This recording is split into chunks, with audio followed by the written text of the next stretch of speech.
வணக்கம் மக்களே! தமிழ் காதலியின் ஆடியோ நாவல்கள் உலகத்துக்கு உங்களை அன்போட வரவேற்கிறேன். இது எழுத்தாளர் தமிழ் காதலி சங்கீத பிரியா தக்ஷணாமூர்த்தியின் தேவ ராட்சசனோ தேவ ரட்சகனோ பாகங்கள் 71 மற்றும் 72. கதையின் குரலாக நான் உங்கள் சங்கீத பிரியா தக்ஷணாமூர்த்தி. தேவ ராட்சசன் அழுத்தமான காலடிகளை ஊன்றி திரௌபதியை நோக்கி வர அவளோ விழிகளை விரித்து அவனைத்தான் பார்த்து கொண்டிருந்தாள். சாணக்கியன் தாரகையின் தோளில் இடித்தவன், அவளை பாரேன், என்னமோ சின்ன குழந்தைகிட்ட புதுசா ஒரு பொம்மையை வாங்கி கொடுத்தா எப்படி அதை பார்க்குமோ அந்த மாதிரி அவனை பார்த்துக்கிட்டு நிற்கிறா என்றான் சிறுசிரிப்புடன். அவன் கூறியதை கேட்ட தாரகைக்கு திரௌபதியை பார்க்கும் பொழுது சிறு குழந்தை போல்தான் தெரிந்தது. என்னதான் இவ்வளவு நாட்கள் இந்த குழந்தை தன்மையை அவள் முகத்தில் காண முடியவில்லை என்றாலும் இப்பொழுது அதை பார்க்கும் பொழுது அவளுக்கு புதிதாக அது தோன்றியது.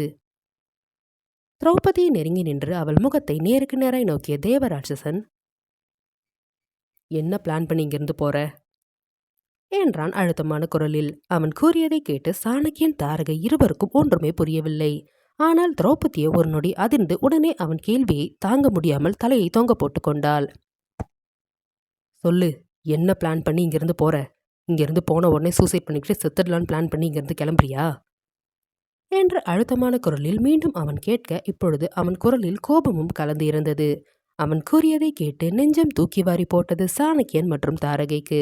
ஆனால் திரௌபதியோ அவன் கண்டறிந்து கொண்டானே என்ற எண்ணத்தில் அமைதியாக தலைகுனிந்து கொண்டு நின்று இருந்தாள். அவள் கண்களிலிருந்து ஒரு சொட்டு கண்ணீர் கீழே இறங்கியது.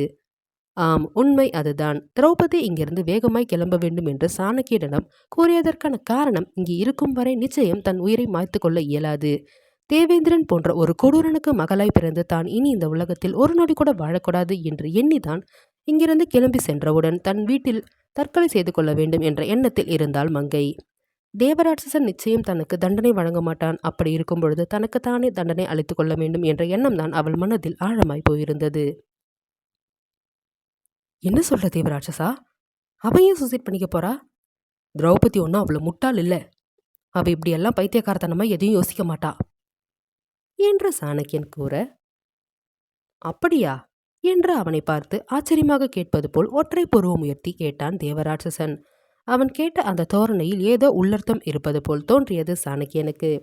தாரகையோ வேகமாக திரௌபதியை நெருங்கியவள், சொல்லுடி, அவர் சொல்றது உண்மையா? செத்து போகணும்னு ஒரு முடிவோட தான் இங்கிருந்து கிளம்புறியா நீ? சொல்லு என்று அவள் தோலை பிடித்து ஒழுக்கினாள் தாரகை. ஆனால் திரௌபதியோ இப்பொழுது வாயையே திறக்கவில்லை. அவள் அமைதியிலேயே தெரிந்துவிட்டது அவள் இப்படி ஒரு முட்டாள்தனமான முடிவைத்தான் எடுத்திருக்கிறாள் என்று. அதில் சாணக்கியனுக்கு முகம் கசங்கி போனது. ஏன் திரௌபதி, ஏன் இப்படி ஒரு முடிவெடுத்த? இந்த அளவுக்கு அதிமுட்டாளாவா நீ இருப்ப? இதை நான் உன்கிட்ட எக்ஸ்பெக்ட் பண்ணவே இல்லை. தப்பு செஞ்சவங்க தான் தண்டனை அனுபவிக்கணும். நீ எதுக்கு இங்க தண்டனை அனுபவிக்கணும் என்று வருத்தமான குரலில் அவன் கூற, அப்போ எந்த தப்பும் செய்யாத தேவநிலா எதுக்கு தண்டனை அனுபவிச்சா?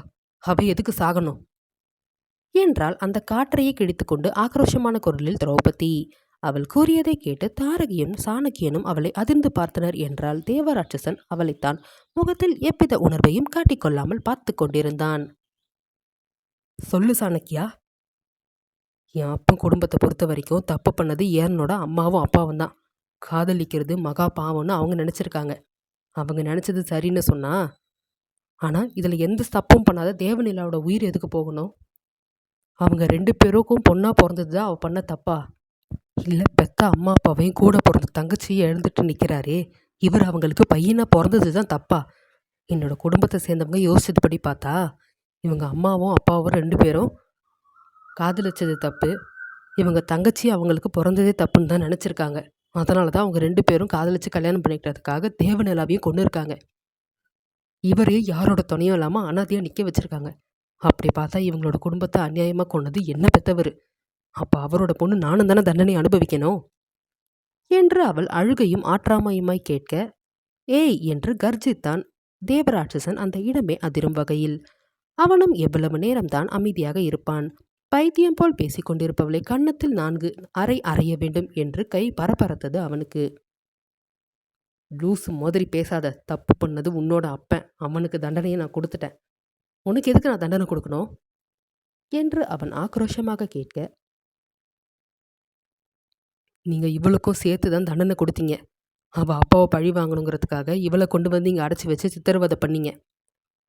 இவன் அப்பாவை பழி வாங்கத்தான் இங்கே கொண்டு வந்து வச்சிருக்கேன்னு நீங்களே இவகிட்ட சொல்லவும் செஞ்சுருக்கீங்க. ஆக மொத்தம் இவளோட அப்பா பண்ண தப்புக்கு தண்டனை தான் அனுபவிச்சிருக்கா என்று தாரகை சற்று கோபமாய் கூற அதில் அவளை திரும்பி ஒரு பார்வை பார்த்தான் தேவராட்சசன். அதில் பயந்து தலைகுனிந்து கொண்டாள் தாரகை. ஏனோ இவ்வளவு நேரம் இருந்த தைரியம் அவன் தன்னை பார்த்தவுடன் பறந்து ஓடி இருந்தது அவளுக்கு.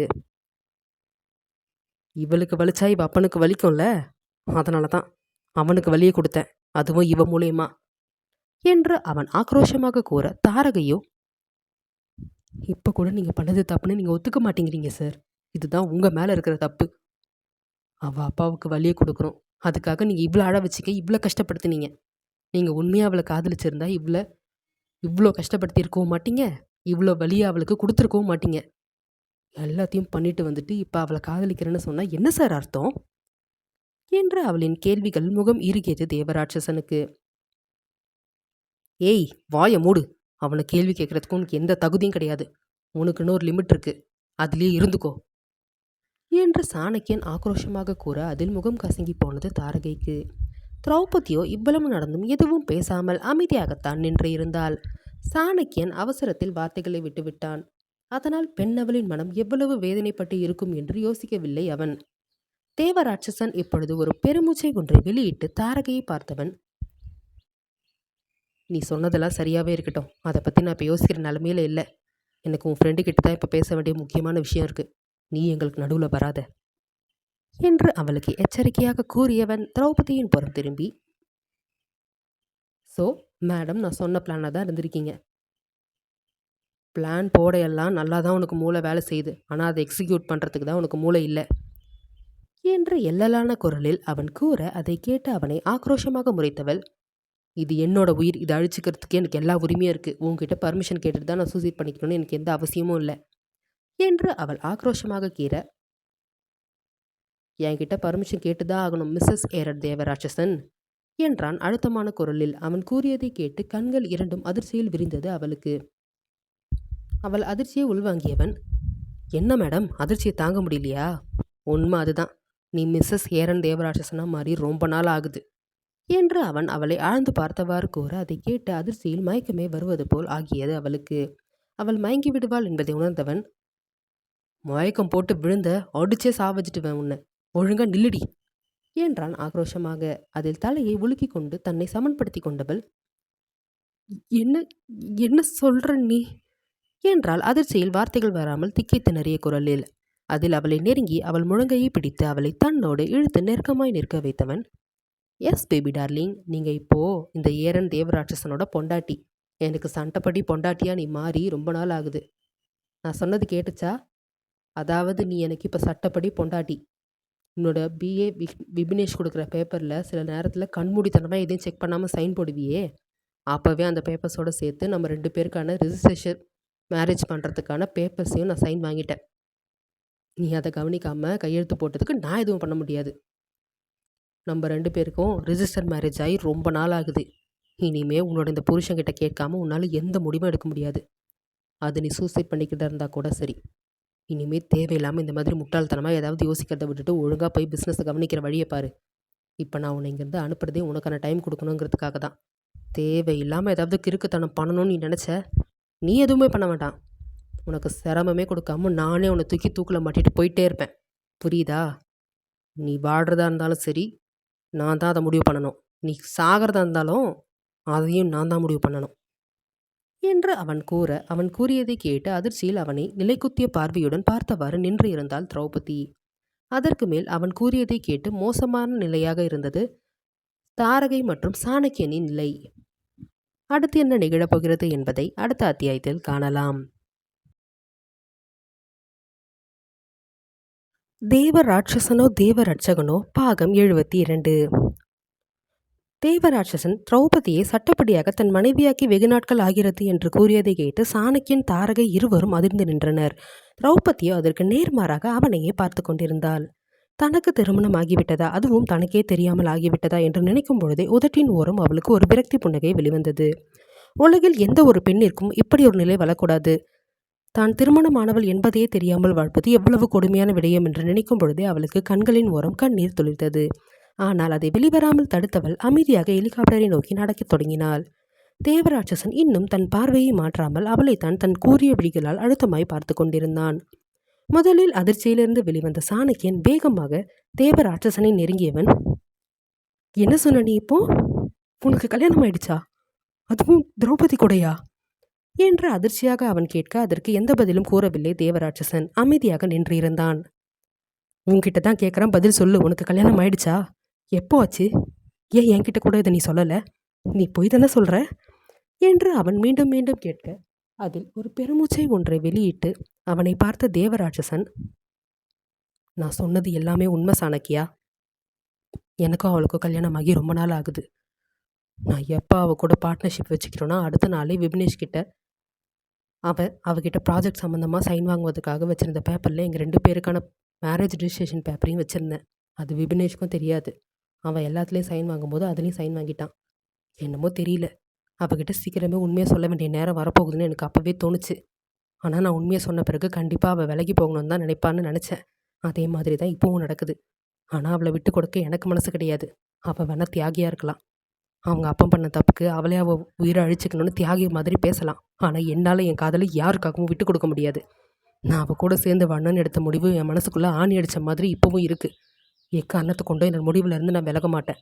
அவளையும் என்னை விட்டு விலகி போகவும் விட மாட்டேன் என்று அழுத்தமான குரலில் அவன் கூற, நீங்கள் பண்ணியிருக்கிறது எவ்வளோ பெரிய அநியாயம்னு உங்களுக்கு தெரியுமா சார்? என்றாள் தாரகை கோபமான குரலில். அவள் கூறியதை கேட்டு அவளை திரும்பி ஒரு பார்வை பார்த்த தேவராட்சசன், அப்படி என்ன பெரிய அநியாயம் பண்ணிட்டேன்னு நீயே சொல்லு என்றான். பேண்ட் பாக்கெட்டுக்குள் இரு கரங்களையும் நுழைத்து கொண்டு எல்லலான குரலில். அதில் அவனை நிமிர்ந்து கோபமாக பார்த்தவள், இந்த உலகத்திலே எந்த ஒரு பொண்ணுக்கும் திரௌபதி மாதிரி ஒரு நிலைமை வரவே கூடாது சார். தனக்கு கல்யாணமான விஷயமே அவளுக்கு தெரியல. இதை அவள் கேட்கும்போது அவள் மனசு எவ்வளோ பாடுபடுன்னு உங்களுக்கு தெரியுமா? இந்த உலகத்தில் வாழ்கிற ஒவ்வொரு பொண்ணுக்கும் அவளோட கல்யாணத்தை பற்றி 1000 கனவுகள் இருக்கும், 1000 ஆசைகள் இருக்கும். ஆனால் அவளோட அத்தனை ஆசைகளையும் அத்தனை கனவுகளையும் நீங்கள் ஒரே நொடியில் அழிச்சிட்டீங்க சார். கொஞ்சம் அவளோட நிலைமையிலேருந்து யோசிச்சு பாருங்கள். இதுவே உங்களுக்கு இந்த மாதிரி நடந்திருந்தால் நீங்கள் எப்படி ரியாக்ட் பண்ணியிருப்பீங்கன்னு நான் சொல்லி தெரிய வேண்டிய அவசியம் இல்லை. நீங்களே அந்த இடத்துல இருந்து யோசிச்சுக்கோங்க என்று தாரகை ஆக்ரோஷமாக கூற, தேவராட்சசனை இப்பொழுது தானும் கோபமாக பார்த்த சாணக்கியன், இந்த விஷயத்தில் நான் கண்டிப்பாக இப்போது தாராக்கு தான் சப்போர்ட் பண்ணி பேசுவேன். தேவராட்சசா, தப்பு திரௌபதி மேலே இல்லை, இப்போ உன் மேலே தான் இருக்குது. உனக்கு முன்னாடி இருந்தே எனக்கு திரௌபதியை தெரியும். இன்னும் கேட்டால் உன்னை விட அவள் தான் எனக்கு க்ளோஸ். என் மாமன் பொண்ணை நீ இப்படி ஒரு நிலைமையில் கொண்டு வந்து நிற்கிறதுக்கு இந்த 4 அறை அறையணும்னு எனக்கு கோபம் வருது. ஆனால் என்ன பண்ணுறது, எனக்கு அண்ணனா போய் தொலைஞ்சிட்டியே. அந்த ஒரு காரணத்துக்காக தான் அமைதியாக இருக்கேன். இனிமேல் தேவையில்லாமல் திரௌபதியை பற்றி இந்த மாதிரி அவளை கஷ்டப்படுத்துகிற மாதிரி எதுவும் பண்ணாத. என்னாலே இப்போ வரைக்கும் உங்கள் 2 பேருக்கும் கல்யாணமான விஷயத்த நம்பவும் முடியல, ஏற்றுக்கவும் முடியல. அவள் எவ்வளவு கஷ்டப்படுவான்னு என்னால் நினச்சி கூட பார்க்க முடியல என்று கூறும் பொழுதே சாணக்கியனுக்கு குரல் கரகரத்தது. ஆனால் உடனே தன்னை சமன்படுத்தி கொண்டவன், இனிமே இந்த மாதிரி எதுவும் தேவையில்லாத காரியம் பண்ணாத என்றான் அழுத்தமான குரலில். அவன் கூறியதை கேட்டு ஆக்ரோஷமாக அவனை பார்த்த தேவராட்சசன், எது தேவையில்லாத வேலை? எனக்கும் அவளுக்கு கல்யாணம் நடந்தது தேவையில்லாததா என்றான் கோபமாக. நீங்கள் கல்யாணம் பண்ணது தப்பு கிடையாது சார். ஆனால் அதை அவகிட்ட சொல்லாமல் பண்ணீங்க பார்த்தீங்களா, அதுதான் தப்பு. கல்யாணங்கிறது ஒன்றும் சாதாரண விஷயம் கிடையாது. 2 மனசு ஒத்து போய் தான் ஒன்றா இணையணும். அவங்க சந்தோஷமாக அவங்க வாழ்க்கையில் மீதி இருக்கிற காலங்களை வாழணும். நீங்கள் உங்கள் 2 பேருக்கும் நடந்த கல்யாணத்தில் கூட உங்களோட ஆசைகளையும் உங்களோட விருப்பங்களையும் முன்னிறுத்தி தான் அவளுக்கே தெரியாமல் அவளை கல்யாணம் பண்ணியிருக்கீங்க.